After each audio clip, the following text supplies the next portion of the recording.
Good day to you. God bless you. I'm Pastor Dan, and welcome to Bible Doctrine. Coming tribulations and time events. There's a lot of stuff going on in this world. You see it every day. It ain't going to get any better. It's only going to get worse. So let's get right into our Father's Word, and we're going to learn what befalls us in these end times.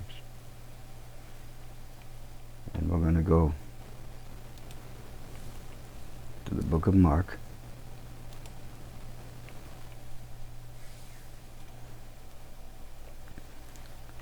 Book of Mark. And we're going to go to chapter 13.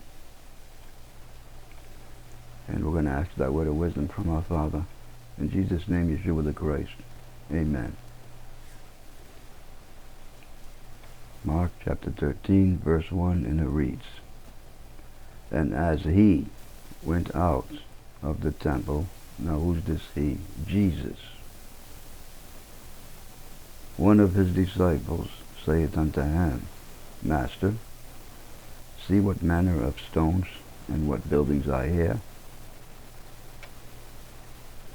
So this disciple came up to Jesus and asked him, he told him to look at all these great buildings that they have. And they're awesome.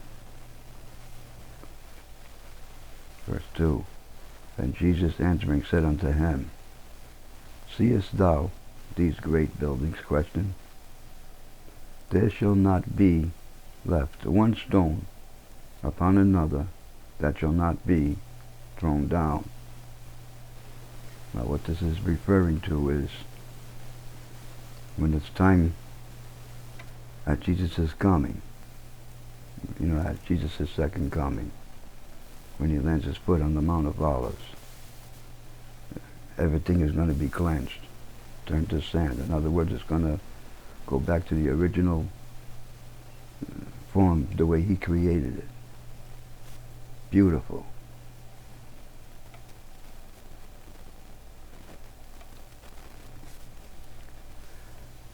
And as he, this is verse 3, and as he sat on the Mount of Olives over against the temple, Peter and James and John and Andrew asked him privately. Now this wasn't for public. This is only private between Jesus and the apostles. Tell us, this will be verse 4, tell us, when shall these things be, question, and what shall be the sign when all these things shall be fulfilled? Now what I want to do is I want to go to the book of Matthew. Book of Matthew. And we're going to pick it up with the same subject. This is just so you'll have a better understanding in what was being said. So this will be Matthew chapter 24 verse 3. Same subject. It's just in a better way that you will understand. And as he sat upon the Mount of Olives, the disciples came unto him privately, saying, Tell us, when shall these things be, question, and what shall be the sign of thy coming and of the end of the world? That's this world age.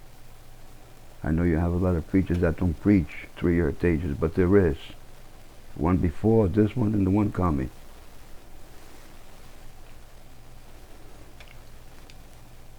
So let's go back to Mark 13. Mark 13, we're going to pick it up with verse 5. And Jesus answering them began to say, Take heed, lest any man deceive you. Now right here you have deception.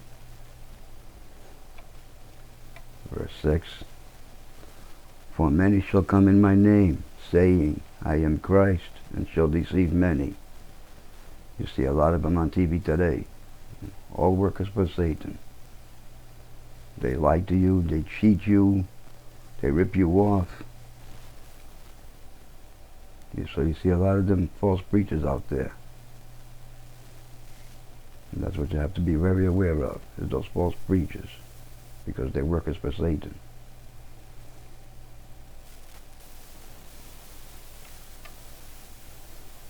Verse 7.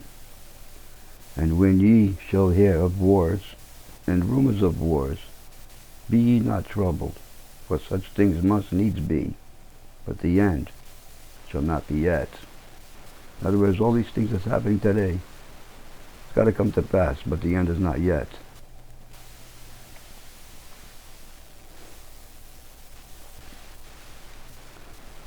Verse 8. For nation shall rise against nation, and kingdom against kingdom, and there shall be earthquakes in divers places, and there shall be famines and troubles. These are the beginnings of sorrows. Now this word sorrows is labor pains. In other words, at Jesus' return comes the birth of the new age, when everything is cleansed, put back in order the way it was created.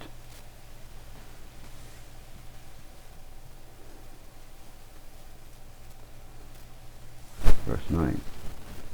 But take heed to yourselves, you be very careful, for they shall deliver you up to councils, and in the synagogues, that's the synagogues of Satan, you shall be beaten, and you shall be brought before rulers and kings for my name's sake, for a testimony against them.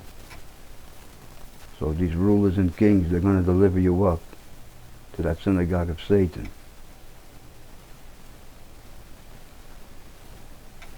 Verse 10. And the gospel must first be published amongst all nations. And the gospel is being preached, but not with everybody. It's being preached by real preachers, real teachers, those who know the word.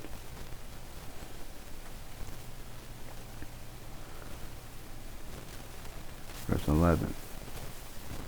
But when they shall lead you and deliver you up, take no thought beforehand what you shall say or speak, neither do you premeditate.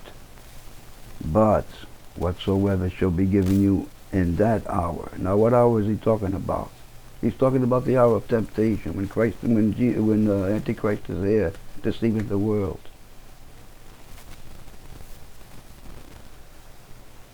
That speak ye, for it is not ye that speaketh, but the Holy Spirit. I know it translates ghost, but that's a poor translation. So I like to, translate this ghost into spirit, because God is not no spook, for he is real.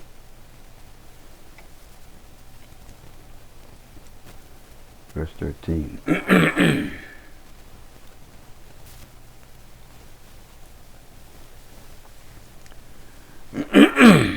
Verse 12. Now the brother shall betray the brother to death. That would be Satan, because that's one of Satan's name, is death. And the father, the son, and the children shall rise up against their parents, and shall cause them to be put to death. In other words, they're going to be delivering them up to Satan's hands. That's going to happen, friend.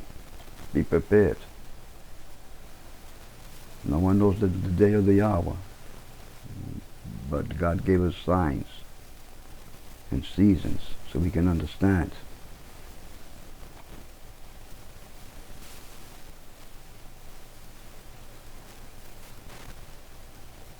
Verse 13. And ye shall be hated of all men for my name's sake. Whose sake? Christ's sake. But he that shall endure unto the end, the same shall be saved.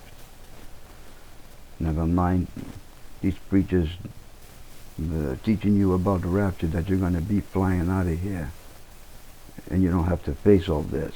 But you're going to be here to face all this. Okay? The ones taken is taken by Antichrist. The ones who's left behind is the ones that are saved.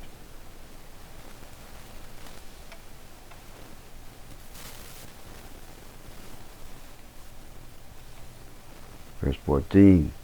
But when you shall see the abomination of desolation spoken of by Daniel the prophet, standing where he ought not, let him that readeth understand. Then let them that be in Judea flee to the mountains.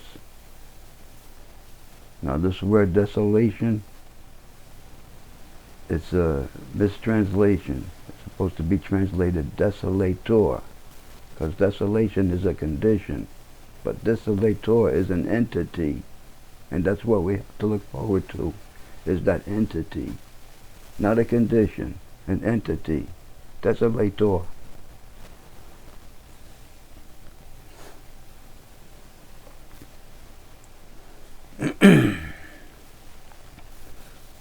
Verse 15.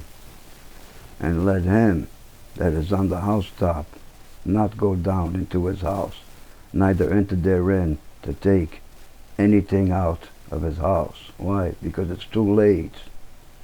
It's already here.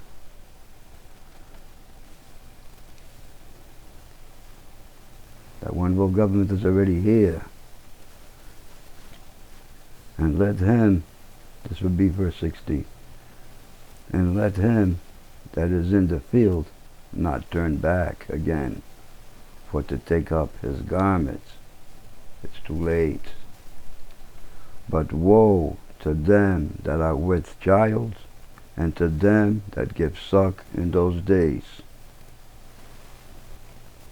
Now let me explain something here with this verse, because this verse is, you know, to some preachers it's very complicating. To some preachers, very complicating, because they don't know the word. But the woe means bad. If it was a woman with child, it would say blessed be that woman with a child, but instead it says woe to them that are with child. In other words, when you receive the mark of Satan in your right hand, you're nursing along his work. You're suckling along his work. You're suckling the child, in other words. Pay attention. That only means you're nursing along his work. Don't let no blowout preacher tell you otherwise. Don't forget, many is going to come in his name claiming to be preachers. And they're nothing but fakes, workers for Satan. Verse 18, and pray ye that your flight be not in the winter.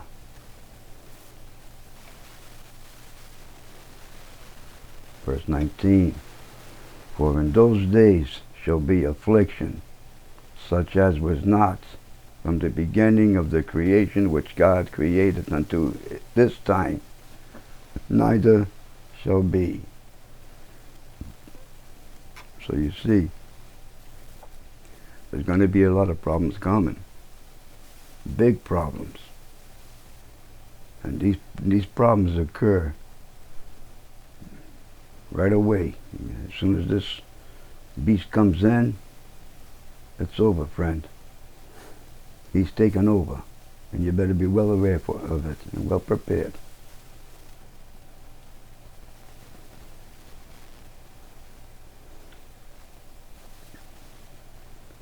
Verse 20, and except that the Lord had shortened those days, no flesh should be saved, but for the elect's sake, whom he hath chosen, he hath shortened the days.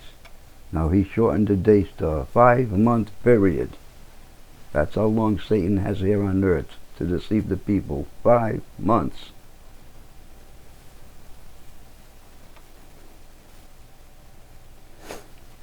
Verse 21. And then, if any man shall say to you, Lo, here is Christ, or Lo, he is there, believe him not. Don't go. Because it's the fake, pretending he's Christ. And a lot of people are going to be deceived because of that. He's going to perform a lot of miracles. And people will be so amazed at what he performs, thinking that he is Christ. And he's not but a fake.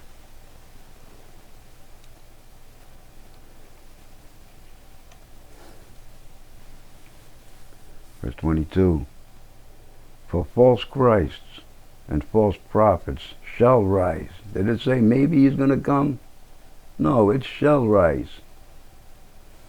And shall show signs and wonders to seduce, if it were possible, even the elect. That's God set aside ones, the elect. But we, as Christians, God's elect, don't find him tempting. We find him to be an abomination. And don't you forget it. If you're a true Christian, you don't find him tempting. You find him to be an abomination. Because that's who he's after. He's after God's elect. Anyone who is called God's or is for God. That's who he's against.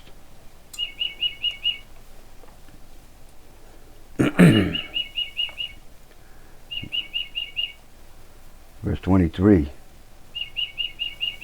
But take heed to yourselves. Behold, I have foretold you all things. And he has told you all things in his word. The question is, have you read it with understanding? Or have you listened to some hogwash preacher that throws you none but garbage?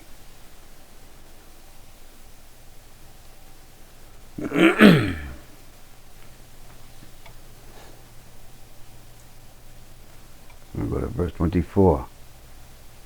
But in those days, after that tribulation, what tribulation is this? The tribulation of Antichrist. Because Jesus ain't here yet. Jesus don't show up till the 7th trump. Satan shows up at the 6th trump. The sun shall be darkened, and the moon shall not give its light. Why? Because it's a lot of deception in the world. Darkness.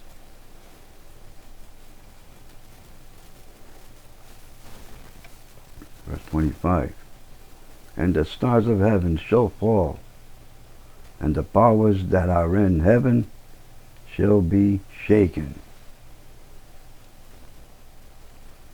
And these stars are children of God. That's the fallen angels, those who followed Satan in the first earth age when he wanted to be sitting on God's seat. So they followed him in the first earth age because they were deceived by him. Verse 27. And then he send his angels, and then shall he send his angels, and shall gather together his elect from the four winds, from the uttermost parts of earth to the uttermost parts of heaven. So you see, if you're a true Christian, he can't harm you, friend. He may think he can, but he's not going to overcome you, because we don't find him tempting. We find him to be an abomination. And he's going to come in peacefully and prosperously. That's right. He's going to come in peacefully and prosperously, saying he is Christ. And there are many that's going to follow him. Many is going to follow him. Turn to me to Revelation chapter 13.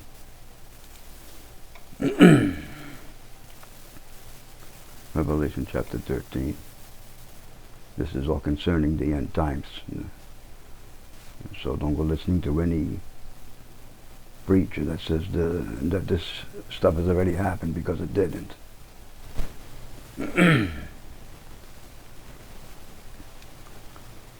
Go to Revelation chapter 13, verse 1, and it reads, "And I stood upon the sands of the sea." Who did this?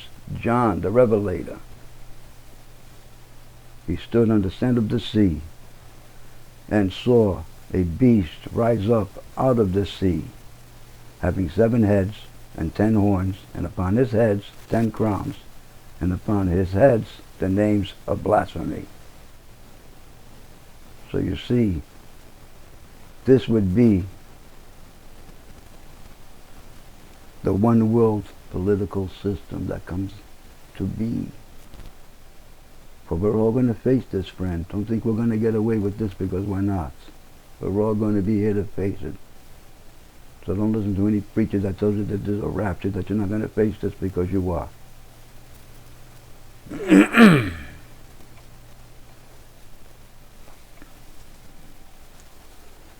Verse 2.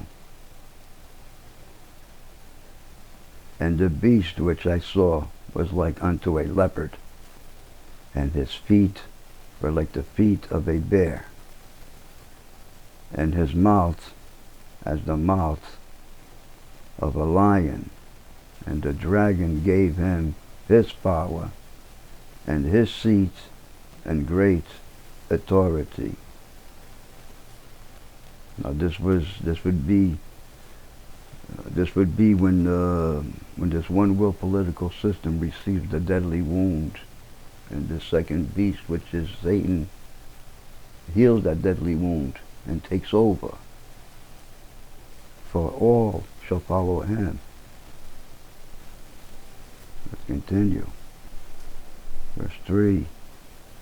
"And I saw one of his heads as it were wounded to death, and his deadly wound was healed." Why? Because it received a deadly wound. This one world political system, this one world government, receives the deadly wound. They're going to go bankrupt. We're going to go broke. That's why he's received that deadly wound, because we're going to go broke. With all these taxes going up, and food prices, gas prices, oil prices, you think about it. It's coming closer and closer to that birth of a new age. Are you ready for it? Or have you been listening to some hogwash preacher?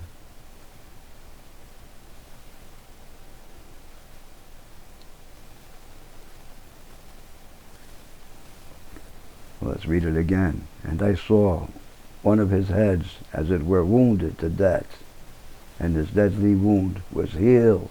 Because Satan healed this deadly wound. Because he came in peacefully and prosperously. And all the world wandered after the beast. They wanted after this one world political system. Because the wound was healed.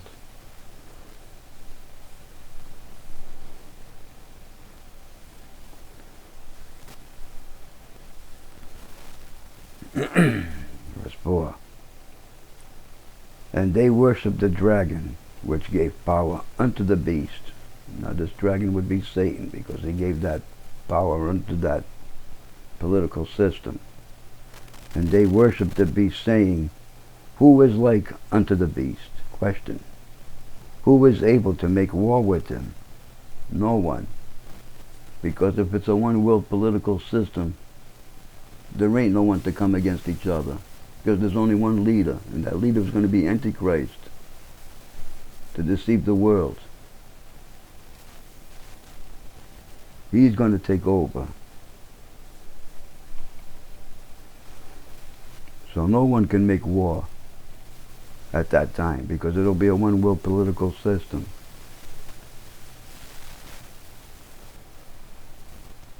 Verse 5. "And there was given unto him a mouth speaking great things and blasphemies, and power was given unto him to continue 42 months. This is 1,260 days. That's 3.5 years to make all this come together within that time. You know what I mean? Within that time. It comes into that one world political system, and when the 5 months are here, that's when Satan reigns. It's the last 5 months that he has here to tempt the people. 5 months. Verse 13. And he opened his mouth in blasphemy against God, to blaspheme his name and his tabernacle and them that dwell in heaven. So you know this is Satan, because he likes to do those things. Verse 7. And it was given unto him to make war with the saints, that's us elect, to set aside ones, because that's who that's who he's after, is God's elect. This is God's set aside ones. To overcome them, and he won't overcome us, because we find him an abomination. We don't find him tempting. And power was given him over all kindreds and tongues and nations. Verse 8, and you pay close attention. And all that dwell upon the earth shall worship him. Him who? This one that's coming claiming to be Christ. Antichrist. Instead of. Pay attention. Now, let's go on. Whose names, let me read this again. And all that dwell upon the earth shall worship him, whose names are not written in the book of life of the Lamb slain from the foundation of the world. Now, if your name is not written in that book of life, you're going to be deceived, and you're going to worship Antichrist. This is only referring to the elect, because the elect don't find him tempting. They find him more to be an abomination.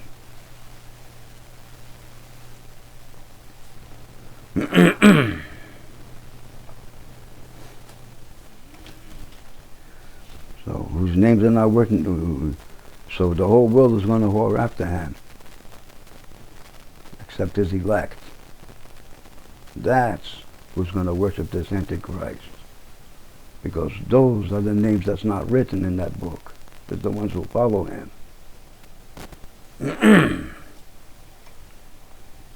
But if your name is in that book, you got nothing to worry about. Verse 9. If any man have an ear, let him hear. Verse 10. He that leadeth into captivity shall go into captivity. He that killeth with the sword must be killed with the sword. Here is the patience and the faith of the saints. Because we are patient, and we do have faith.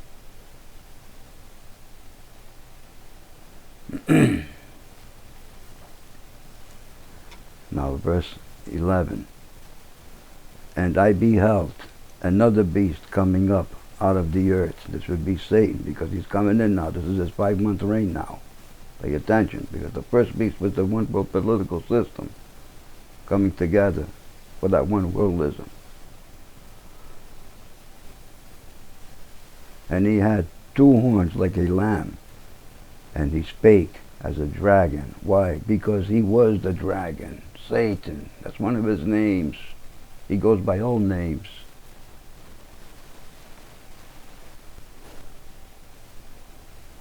Verse 12. And he exalted all the power of the first beast before him, and caused the earth and them which dwell therein to worship the first beast, whose deadly wound was healed. In other words, you have to worship that one world political system, because they're going to come out with all these, with all these things, and you have to obey. because he's coming in, he's taking over.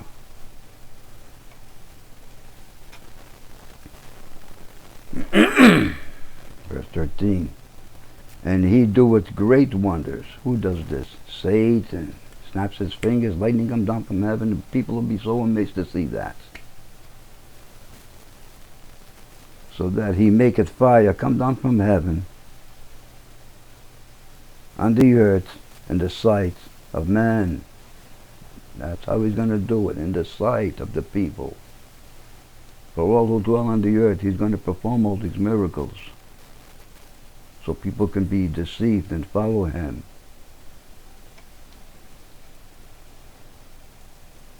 Verse 14.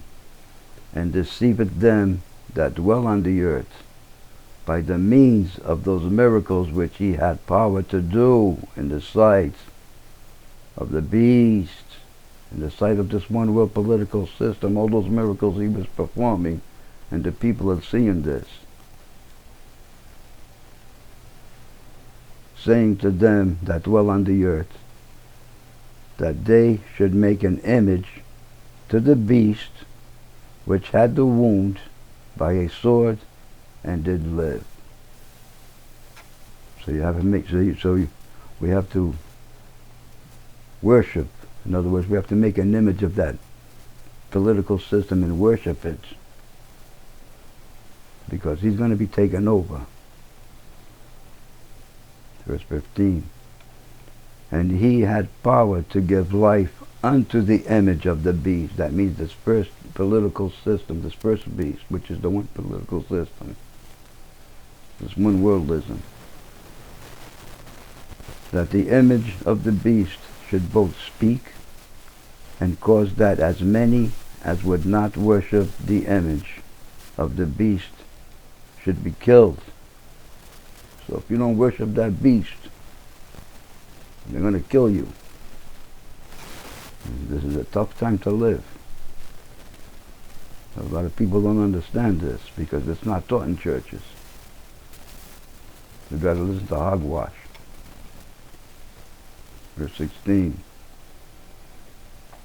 And he causeth all, both small and great, rich and poor, free and bond, to receive a mark in their right hand.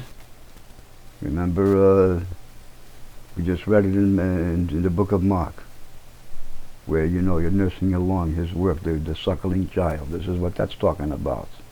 You receive that mark in his right. If you receive his mark in your right hand, you're suckling along his work. Or in their foreheads. Have you been deceived? Have you been deceived from some preacher that says that you don't have to face all this, that you're going to be gone?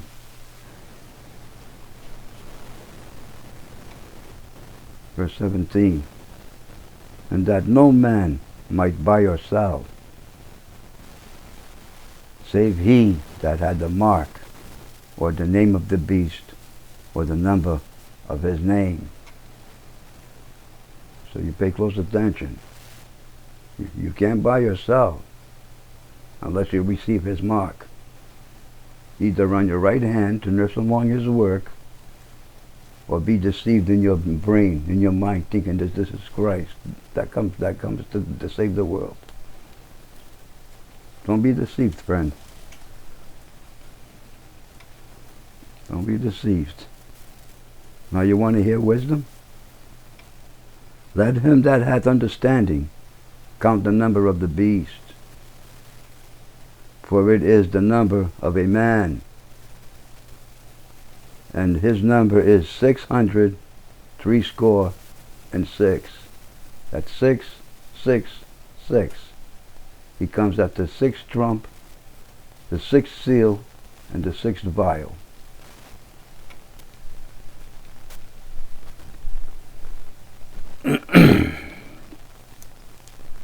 So I hope you enjoyed this program as much as I enjoyed bringing it to you. And one more thing before I go is this. You stay in his word. Every day in his word is a good day. Regardless what comes upon you, it's still a good day. Thank you for watching. And don't get deceived. Stay focused. May God bless you.